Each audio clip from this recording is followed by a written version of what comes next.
Some of the most meaningful jewelry you own isn't new. It's inherited. A ring from a grandmother, a necklace full of memories, but no longer your style. Duke's Jewelers reimagines family heirlooms into custom pieces you'll actually wear and love. Working one-on-one, Duke's designers honor the original story while creating something fresh and modern. Don't let meaningful jewelry sit unused. Let it live on beautifully. Visit Duke's Jewelers in Springville or online at dukesjewelers.com, where old stories become new treasures. Derek Overstreet, founder of the New Millennium Group. We're a financial planning firm. We have advisors standing by right now to take your call. 888-999-6370. The reason you're going to want to call is we're going to help you retire 3 to 5 years before you thought possible. The way we do this is by putting together a step-by-step plan. So if you're one of those people listening and you'd like a plan in writing, give us a call at 888-999-6370. That's 888-999-6370, or go to utahsfinancialplanner.com. DJ and PK, it is time for the question of the day. And PK, there's a battle brewing. Cody Campbell for president, according to what you saw in the parking lot. And Brett Yormark. Cody Campbell is the booster / president of the Board of Regents at Texas Tech. And Brett Yormark, the Big 12 commissioner. They're battling over Texas Tech, having to play on a Friday night. Cody Campbell, who's ready to turn the sport on its ear, says Friday night is sacred in Texas. Friday night lights, high school football. And Brett Yormark is like, well, the TV guys are writing the checks, and we need to make sure we get the TV checks. So Friday night football it is. Let's go. And the Texas Tech-Houston game has been moved, and Campbell's all sorts of upset on that. So whose side are you on this? And PK, this is where, are you going to listen to your heart or are you going to listen to your head? There's decades of tradition that says side with Cody Campbell, but there's the business of sports in 2026 that says you better side with Yormark. So I think you got to go with your head over your heart. I'm siding with Yormark in this. The TV networks are going to schedule them in a good window on a Friday night. They got to take it and run. Well, I don't think that college or high school football is unique to Texas. Agreed. And it is everywhere, right? And so with that in mind, it may be more special and more interesting and more popular, I guess probably would be the better word, in Texas. But the rest of the country, although when I was a kid, they didn't play the local high school. When I lived in New Jersey, nobody played and nobody played at night. A lot of them were Saturday, maybe Saturday morning, Saturday afternoon. Now, I'm not sure if that's changed over time back east in the Northeast. But I do know that going to high school games was a big deal where I grew up because you had a much more of a community feel than you have out west. The towns, there's no Sandy High School. Yeah, right. Yeah, towns are different than suburbs, and lines move. Where I lived, there was the name of the town was the name of the high school. They weren't named after presidents, John F. Kennedy or whoever it might be. It was just simply the name of the town. And the start of the season, they put the football players and the cheerleaders and the band, they'd put them on fire trucks and they'd ride up and down the streets in the community and everybody would come out. And so it really had small town atmosphere. Now you're talking living 30 miles away from Manhattan, which you wouldn't think that was the case, but that actually was the case. So it was a big, big deal. So I get where he's coming from in terms of a big deal, but it is only one game. It's not like Texas schools, and there's many of them, obviously, that play college football. It's every Friday. And so I think that, people get money and then they get power and they get fame and all that stuff is like a massive drug. And you start to be a big shot and you start to be somebody and people know who you are. We're seeing it here locally. Probably Larry Miller was somewhat anonymous before he bought the Jazz way back when, right? And then he became the most important sports figure in the state. The Tribune used to do a thing, the top 25, they probably still do it. I don't know. Most influential sports people. Well, every year it's the Millers. It was Larry and Gail Miller. Now they couldn't put it every year, and they've got, they try to be politically correct in what they do. So you get some people that nobody really knows, and they want to enlighten you. And I always laughed on that. It was a slam dunk. It was Larry Miller every single season, right? Every year.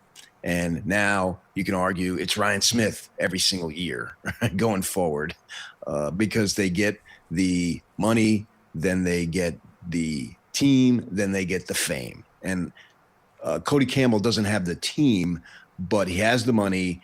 And because he's had the money, he's acquiring fame. And he wants more fame because he's known certainly in Lubbock and in Texas and to degrees in the Big 12, but I don't think he's known nationally yet, right? I don't think he can have Ja Rule on the sidelines with him like we tend to have. Like certainly in the beginning of Ryan Smith's, it seems like every young rapper was sitting on the front row and all that. And that was cool and look at us type of thing. And I think he's trying to influence more and more people and gain more fame and go from there. You know, he wants to be in Washington, D.C., making policies or aiding policies. So he's stepping out of, as LeVar Ball would say, out of your lane. And that was his big thing. And LeVar Ball had the fame for a little bit too, you know, and now that seems to have subsided. So I like some of the stuff that Cody Campbell is saying as far as, hey, we need to make sure that we're not dropping sports, non-revenue sports, particularly women's sports. Absolutely. He's dead on. But this might be a little bit out of his lane to worry about one single game, one time in a season. I think the thought, certainly in the 90s, as recently as the 90s, was, well, high school football will get hurt if they're games. And I think we saw in the 90s, TV stations had to get waivers to televise from the NCAA to televise the BYU-Utah State game when they played on a Friday night right before conference weekend. And you could usually get them. And then over time, that stopped. And now there's college games every Friday night. And it's not wrecking high school football. People still go to high school football games because it's their kid, or it's I had friends and their kid was a cheerleader at Alta High for a while, and I'd be covering games on the sideline. Look up, I'd see them there, and it's because their daughter's there cheering. And you go, like a lot of people do, because it's neighbors or it's friends, and it's Utah with extended families. They're going for their cousins or whatever. The college football on Saturday night, it's not wrecking high school football on a Friday. It's not. When they move the college football game, the once or twice a year they move it, it doesn't have an impact. All the high school games are streamed all across the country. We got games on our platform, and there's platforms like ours everywhere. And they're all streamed, and people can watch games there. And the games are still well attended. There's nothing like going to a game, especially if you've got either family or friends playing in the game. So I think high school football will be fine in Texas. This isn't going to wreck it. Hey, sweetie, your mother showed me this Carvana thing for selling the car. I'm going to give it a try. Wish me luck. Me again. I put in the license plate. It gave me an offer. Unbelievable. Okay, I accepted the offer. They're picking it up Tuesday from the driveway. I haven't even left my chair. It's done. The car's gone. I'm holding a check. Anyway, Carvana, give it a whirl. Love ya. So good, you'll want to leave a voicemail about it. Sell your car today on Carvana. Pickup fees may apply. Well, I don't know how one game is going to wreck anything. Yeah. It makes zero sense to me that one singular game would wreck it. And plus, you talk about streaming. That obviously that doesn't affect attendance, but I think the more important streaming aspect is that you can go to wherever and watch whatever. And so I think it's more important that you can stream the college game that you might be interested in. And you're only probably going to go to the high school game. If you're a Texas Tech fan, you're going to go to the high school game if it's your son, if it's your daughter, if it's your grandson, if it's your granddaughter, if she's in the pep squad, whatever it might be. They have very halftime performances for the dancers that come out on the field and all that stuff. Yeah. And it is funny. I've gone to many high school games over the years because my neighborhood's actually aging out of high school kids. The neighborhood is getting older, and that's the way neighborhoods go, right? They have their time, and when it was their time, you would see a ton of moms and even dads would take off at the start of the third quarter because their daughter was done dancing. Right. And you could literally, when I would go to Brighton games, you could literally see them walking towards the parking lot, right? Yeah. They came, and then they would move down and try to maybe get on the track or whatever to film it. Yeah, that's what it's all about. And parents are going to continue to do that from now until the end of time, because that's what matters. And particularly when your daughter, son is a senior and you realize this time's thing is running about out. over.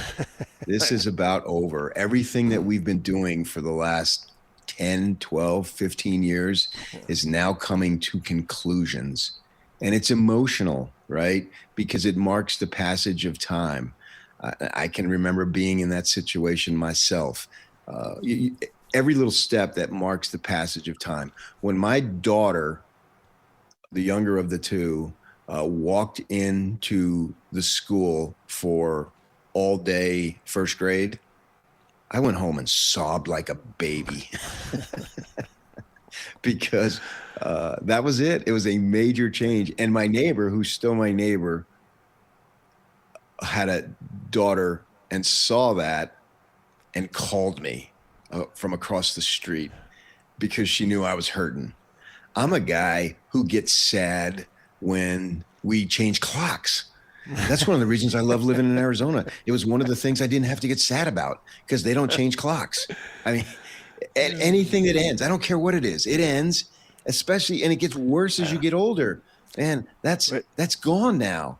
And the emotional upheaval when your children do whatever they do, go to a high school playoff game and the losing team, the entire side is sobbing if they're seniors because it's over. And if you're a freshman or a sophomore, you can't really comprehend it. But when it hits like a ton of bricks, man. It is hard. Over because only a small percent get to go on and play college ball. And then obviously even less than that. I can still remember the bus ride losing my senior year, knowing that this will be the last time.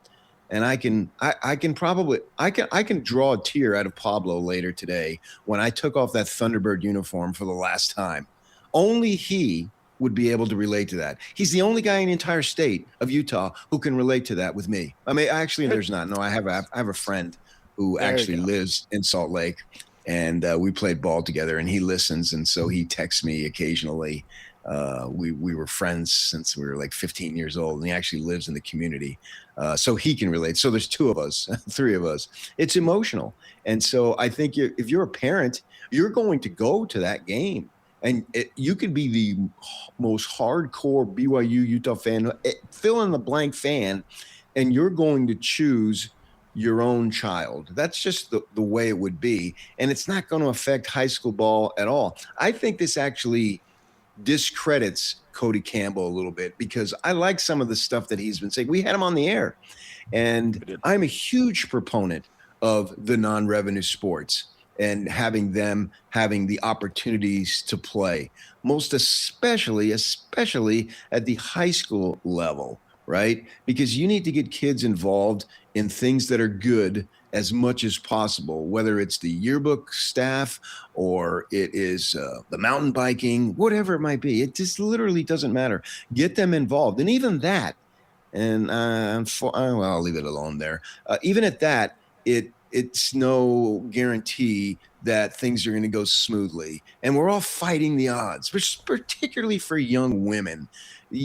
A teenage girl, if she's not super nice looking or she has acne or if she's a little overweight, that is traumatic. And they need our support as much as possible. And so I don't want to see any of that stuff being taken away. And he's been an advocate for that. And I would say, hey, continue to do that. And if you want to pour millions into Texas Tech football so they can win and you can feel good about yourself, okay, fine. That's your choice. But continue to advocate for the sports that don't get the run and could potentially be in danger of being reduced or eliminated.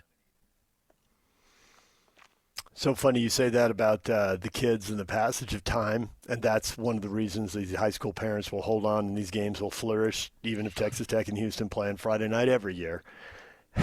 We sent our oldest kid away to college, and I came in moping. And, of course, you'd already had kids leave the home, and it was totally predictable. You could see it coming a mile away. I came in moping, said, well, I mean, I knew they were going to grow up. What, I was raising Peter Pan? And you just started giggling. It's like I was just another in a long line. You'd seen it so many times. I'm so predictable. If PK's done it, he's seen 20 people in the neighborhood do it. There's 20 more people lined up behind me about to do it. Mm-hmm. Yeah. None of us are raising Peter Pan. It's going to happen. Yeah. And I expect that Yormark will win this battle, and this Texas Tech-Houston game will happen. And, I mean, it is a nice little tradition, and we all love the, high school on Friday, college on Saturday, which is what I grew up with, even if you had the Saturday afternoon high school games. Everywhere I've been, high school's been a Friday night sport. And the NFL started to lean into that a long time ago with Monday Night Football, and then the colleges tried Thursday, and then the NFL saw it working and said, well, then we'll play Thursday. And now it just keeps evolving. I keep waiting for them to just put buys in front of these games and play on Tuesday and Wednesday. People are going to watch football every night of the week if someone will just provide it every night of the week. And it just seems like a matter of time before the NFL does. They go to these double bye weeks. They're going to experiment with a Wednesday night game before Thanksgiving. We had Mark Harlan on the air, and he said he was talking to Yormark, and they thought, what about Wednesday night? And why hasn't it happened? It hasn't happened because the TV networks realized the NFL is going to do it. And they put a college playoff game up against an NFL game and got like 4 million viewers, which is like half or a third of what they normally get. Nobody wants to compete with the NFL. High school might be the only thing that can compete with the NFL. It's just so local. It ties neighborhoods and towns together, and people are going to go see their kids. High school's built to survive it. It is, and it's a temporary audience. There was a time that I was going to high school football every week. Literally every week. And that time, as I said, my neighborhood has aged, and we've all seen that. And we know where the growth is in the Salt Lake Valley. I mean, you go southwest, and obviously it's exploding and booming, and it's crazy. And I'm sure there was a time that where I lived that was considered out in the nether regions, and now it's not. The Phoenix Open used to play in the city, and then they moved it out to North Phoenix, Scottsdale, where they are now. And I can remember, oh man, no one's gonna go. It's way out there. Yeah, right. And it's laughable what way out there is now. Kevin Graham used to live in Phoenix, and he lived a beautiful home when he was working at the Phoenix sports radio station that Ryan Hatch is now working at. And it's a Bonneville station, just like ours is. And so he lived probably, and where I lived was considered North Phoenix. I mean, extreme North Phoenix, where I grew up, right? And he was probably 8-9 miles north of me, which when I was a kid was literally just nothing. And now you go into and for people who know what I'm talking about, they can relate to this. It's so far spread out that it's crazy, man. It's just crazy. My first game when I worked for the Casa Grande Dispatch in, 1984, right? That's when I would have got the job. So my first high school season was 1984. And my first game I covered was Maricopa. It was the lowest level of 11-man football. And it was so far out there that it was just stunning that people actually lived out there. Well, that's a lot of Indian reservation land, and now they have casinos. And my sister, who likes to pull a slot machine now and then 25 times a day, lives out there. And it's no longer way out there. And so I'm sure that you go to those places out in our area. What is it? Harriman and some of these places, some of these places down where Yak lives. I don't even know where all these schools are.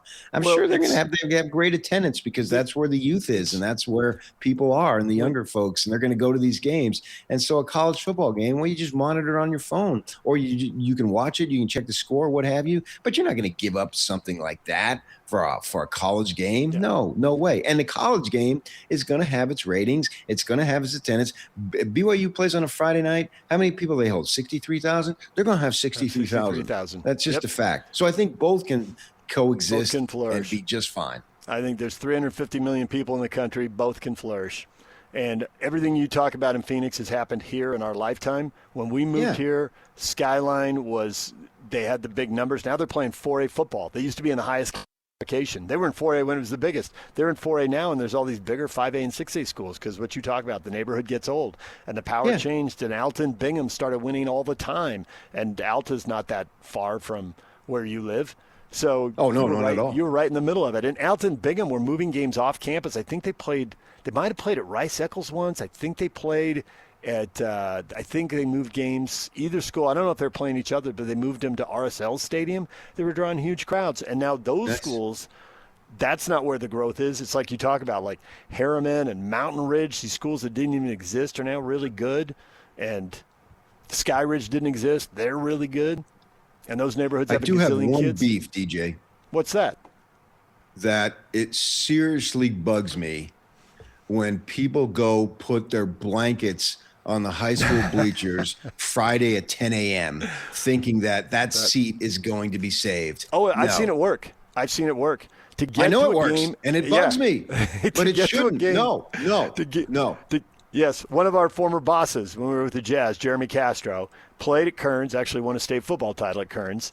The last one Kearns won, but his kids went to Bingham, and to get to Bingham with all the traffic and make sure you were there in time to do a live shot before a big game. And I'm with you. I'd look up and like, what are all these blankets and seat backs doing here? And he's like, they save seats. I'm like, how does that work? He goes, it just does. They put them down and they'll be there later. It does. We need to have at least a state law or a community law. You cannot do that. If you want to go and sit there at 10 o'clock and your butt is on what is it now? If it's not hardwood, what type of surface do they have? Aluminum? Concrete, aluminum. It depends on the whatever it might be. Yeah. You have to stay there the whole time. If once you leave, you have vacated it and you cannot save seats. All right, we've got another tradition. It's not as old as the whole high school football. That's a century of tradition getting worked over. But there's another football tradition that's, depending on where you are, it's 30 or 40 years old, and it might be over. And the people who are ready to kill that tradition might surprise you. That's next. Stay with us. Hey, sweetie, your mother showed me this Carvana thing for selling the car. I'm going to give it a try. Wish me luck. Me again. I put in the license plate. It gave me an offer. Unbelievable. Okay, I accepted the offer. They're picking it up Tuesday from the driveway. I haven't even left my chair. It's done. The car's gone. I'm holding a check. Anyway, Carvana, give it a whirl. Love ya. So good, you'll want to leave a voicemail about it. Sell your car today on Carvana. Pickup fees may apply.